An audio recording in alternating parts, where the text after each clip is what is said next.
Go nowhere on a horse that fades, for your dreams will betray you. Hello and welcome to Names Lyceum. I'm your host Liam, aka Himvar, and today I'll be doing a spoiler review for Tanith Lee's Knight's Master. Knight's Master is a 1978 novel by Tanith Lee, of course, and it is the first in the series Tales from the Flat Earth.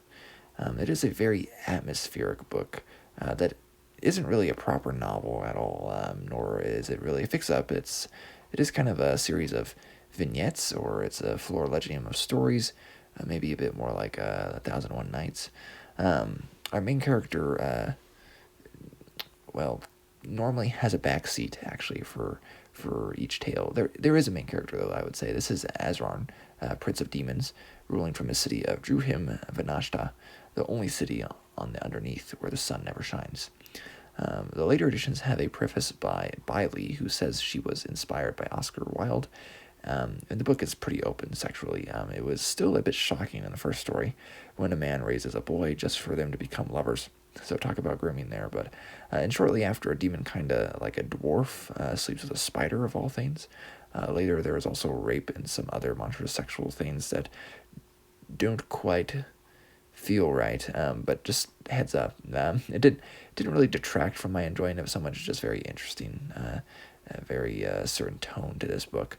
Overall, this is, I believe, it is a series of 3 books, each divided into 2 parts. Right, the 3 books being in Knight's Master, not the sequels to Knight's Master, though there are those as well.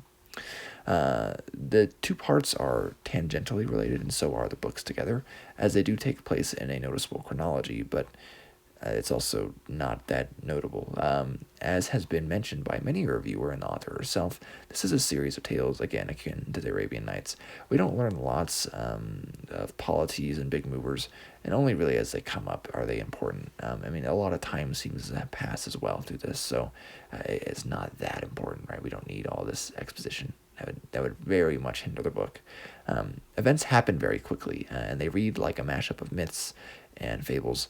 Part of me wants to say you could read a summary of each chapter and really get the gist of it, but it's the eloquence which Lee utilizes in these stories that is really worthwhile. It's similar in some like medieval books or antique books where they're rather straightforward, and so you're really not missing a lot in some sense when you read a summary of it, but you really are actually just missing the entire substance because that's what reading is anyhow. So these stories are at times very beautiful. They're sad. They're triumphant.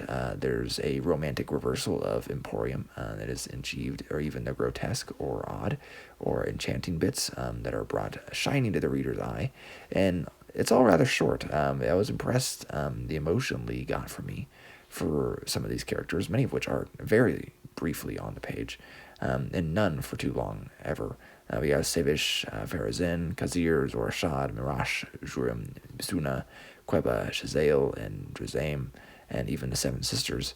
It feels kind of like a literary book of its time. It's got the interesting elements you see in the fantasy and sci-fi somewhat often in the 70s, mixed with astute literary chops.